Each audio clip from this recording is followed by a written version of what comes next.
Hey there, and welcome back. If you're new here, I'm Diana Bruin, an expert in PKD, nutrition, and all things kidney health. On the PKD Dietitian Podcast, we look at the science and research around PKD. I really like to break it down in easy to understand ways for you. And of course, we dig into nutrition and PKD, and I answer questions that you have, perhaps ones you didn't even know that you have, and those I often get from clients and medical professionals too.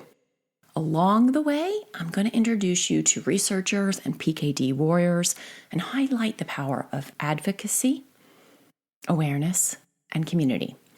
Now let's get to today's episode, in which I'm highlighting the 3 labs I want you to ask for at least annually.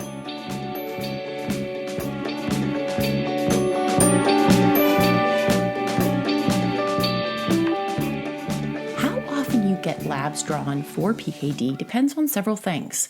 It depends on what your kidney function is, that's your GFR, any other diagnosis or factors in your life that require more frequent monitoring, and even the medications you are taking, for example, tolvaptan and Genarcu. Your nephrologist should have you on a lab draw schedule. Normal patterns are yearly labs every 6 months, perhaps every 3 months, and sometimes it's monthly. Generally, the lower your kidney function is, the more frequently your nephrologist will, or at least should, have you get labs. This is just to have tighter monitoring around what's going on and to help prevent complications. Today, I am talking about 3 labs I want you to get or ask for at your annual lab draw. To get these checked at least yearly. Know this, some of you might need them checked more frequently. These are 3 lab areas that I find PKDers would benefit from checking earlier than it is recommended for someone who has CKD. Now, these are in addition to your normal annual lab checks that look at your kidney function, that look at your urine, and your blood anemia markers. It is my belief and practice that they need to be looked at and checked earlier with PKD and monitored at least yearly.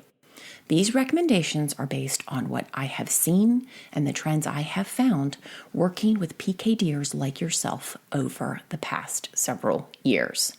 And as you know, I am all about proactive care and nutrition for PKD. The 3 labs are vitamin D, PTH, and uric acid. Now don't worry, I will get into a bit more about why you should be asking for each lab. The ultimate goal of checking, tracking, and trending these labs is to get a baseline level first off, but also to identify if you need to correct any imbalances or issues, and to track and trend them yearly. This way, you are ahead of the game. These labs will help determine if you need interventions or any dietary changes, and it will do it early. This is proactive PKD care in action. Let's start with vitamin D. Vitamin D is pretty hard to get from our diet, and there's really only a few foods that are decent sources, and you'd have to eat them almost every single day. Most folks have low levels, and vitamin D is important for your bone health. In addition to many other functions in the body, it's a cofactor or plays a part, so you definitely do not want to be on the low or deficient end. When it comes to your kidneys take vitamin D and activate it into a hormone that's needed to maintain healthy bone balance. According to the guidelines for CKD, because those are the ones also used for PKD, the recommendation for checking vitamin D levels when it comes to kidney disease is to start when someone's function dips below 60. At this point, you're supposed to get a baseline level. That baseline level will determine how often your vitamin D levels should be monitored. This is pretty subjective when it comes to recommendations, if you ask me. And I quote, vitamin D should be assessed and monitored every 6 to 12 months. Even though this is the minimum recommendation for testing vitamin D levels, I don't even see this being done often or at all within the PKD community. I would like to see each PKDer have their vitamin D monitored yearly as an adult, because levels below the optimal range, which are very different than the reference range on your lab report, and even deficiencies, are generally easy to fix, and you want to catch them early. Left alone or ignored, there are not so fun consequences when it comes to vitamin D deficiency or low levels. Those consequences are osteoporosis, bone issues, and other ones. I have worked with too many folks who are young, guys, I'm talking in their 40s and 50s, who have decent GFRs, but they have bone health issues because their vitamin D wasn't addressed early or really ever. We know kidney damage happens in PKD because of the cyst growth, and that damage happens before any decline in kidney function, any decline in that GFR shows up. It's not a great plan to only check certain labs if and when your GFR dips. At this point, most folks are playing catch up when it comes to imbalances or deficiencies, especially with vitamin D. Now, if you want to do a deeper dive into vitamin D and PKD, I linked out 2 resources in the show notes for you. The first is episode 17, titled Vitamin D and PKD, How to Supplement Safely. The second is a blog, which is the ultimate guide to vitamin D and polycystic kidney disease. Make sure to check those out. In my experience, most PKDers need some help meeting their optimal vitamin D levels. Did you notice I said optimal? Let me explain why. Often the range listed on your labs is just that, a range, and where you need to be to prevent complications associated with deficiency. There are optimal goals for your kidney health, along with all the other functions in your body that rely on vitamin D. And when I'm working with PKDers, our goals are for having those optimal levels, the ones that come with perks and provide kidney protective and beneficial measures. From 30-year-olds to 70-year-olds, I am seeing lots of vitamin D deficiencies and suboptimal levels. It doesn't matter how young or old you are, it's a problem within the PKD community. You will not know where you stand with vitamin D until you get it tested. Plus, that test will be your guide to help see if you need a supplement and how much is a good amount. With PKD bone health, vitamin D status and monitoring should be part of a proactive nutrition plan. In my humble opinion, this needs to be the best practice and part of PKD's standard of care. The next lab I like to have folks ask for annually is a hormone called parathyroid hormone, or PTH for short. You will see it on your lab report listed both as PTH and intact PTH. These are the same thing. I have clients ask for their PTH to be checked to at least get a baseline level at first when their function is below 80. Baseline levels are important. They allow us to compare any future labs and see the trends. I am finding that this is another kidney-related lab that just isn't getting checked early enough or consistently enough for PKDers. Let's look a little closer at what PTH is. Your PTH hormone, which, by the way, has nothing to do with your thyroid, along with your kidney, plays an important role in your body's calcium balance and bone health. If this balance is off, the kidneys will send a signal telling the body that we either need more or less of that PTH hormone. Knowing the why around your labs and being part of your own proactive PKD healthcare is important. I want you to think of PTH as a hormone that always goes looking for calcium. Now, with any kidney injury or with lower kidney function, these kidney signals aren't always working the way that they need to be for balance. And when PTH levels are what I like to call juicy, meaning they are running higher than where they should be, it goes looking for that calcium. And calcium gets pulled from your bones and dumped into your bloodstream and sometimes into your urine. And you for sure don't want an excess of calcium in either of these places. And remember, calcium in your bones is good. Higher levels in your blood or urine isn't. Now, this is really oversimplifying the process. It is quite intricate in the body, but you get the general idea how there is a loop between the kidneys and this PTH hormone. If you are looking for a deeper dive into bone health and PKD, there is an entire bonus module on it in the PKD Nutrition Academy. I've linked out more information for how to join or enroll also in the show notes. Now back to PTH. You won't feel if your PTH hormone is high or juicy. If it is, there are interventions to help reduce it. They include dietary interventions, up-leveling with supplements, and yes, sometimes medication is needed. Again, we only have recommendations for CKD around PTH hormone, but that's at least a start.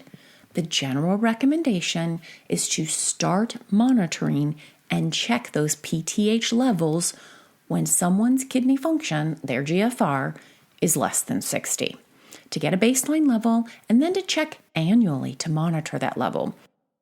Of course, there might need to be a follow-up PTH, and that's usually within 3 to 6 months, if that original level is too high. This is needed for tighter monitoring and to see how you are responding. You might be surprised to hear this, but I agree with this recommendation. However, and you knew there was a but, in my experience, PTH is just not consistently being checked early or at all for PKDers. And because of that, it is one of the 3 labs I recommend you proactively ask for. I have met and worked with too many folks who are in their 50s and 60s who have PKD and also have osteoporosis or issues with bone health. And I know this sounds familiar with what I said around vitamin D. I find that both their vitamin D and their PTH haven't been tested or monitored consistently because these two, specifically vitamin D, does impact PTH levels. If their levels had been checked or even monitored, any irregularities and imbalances would have been caught early, and the opportunity would have been there to correct them. And guys, these are generally easy things to look at, to track and trend, and even to help correct. Because I have clients check their PTH, not only are we getting that baseline and keeping an eye on bone health, because bone disease can be a complication in PKD, but I'm finding many people who are above the range that is safe for their kidney function. We're getting it corrected or addressed early. The last lab that I like to have clients get annually is uric acid. Uric acid can run high in PKD. We aren't sure why, but we do know that it does. Higher levels are associated with increased risk for kidney stones, but they're also associated with kidney damage and with gout. Often high levels in PKD of uric acid, there aren't any signs or symptoms. Some folks now, they do have gout flares, and at that point they get checked. So uric acid is a crystal waste in the body. It's made by the body, but it also comes from the food they eat. So you have some control over how much is being generated. We all have some, but you don't want an amount that is above a normal range. There is no proactive recommendation for testing uric acid with PKD. I generally see it looked at after there is a gout flare-up or suspected gout. I do see nephrologists, though, who are PKD specialists looking at it more frequently and often yearly. But this isn't standardized PKD care, and not everybody has access to a PKD specialist. This is why I have my clients ask for it, first to get a baseline, and then yearly to keep track of their trends. And if their levels are high, we get that red flag signal to look at how we can reduce their uric acid levels and prevent all those extra crystals. Because diet absolutely does impact your uric acid levels.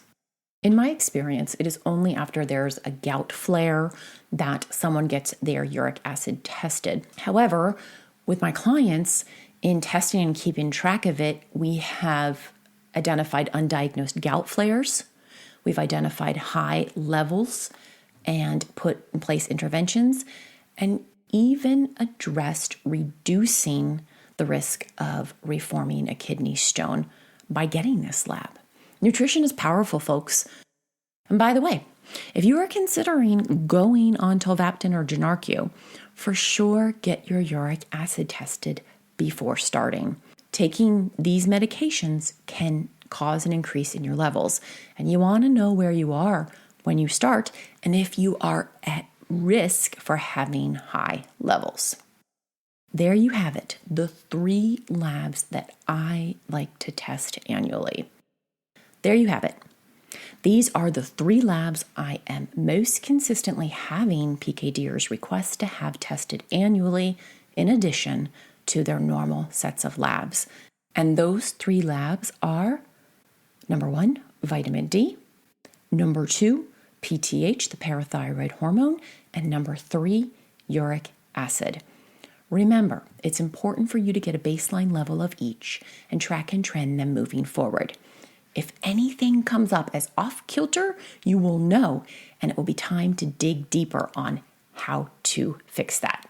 My hope is that you walk away from today's episode feeling more confident in being a part of your healthcare team, but also knowing the 3 labs to get checked if you don't have them already.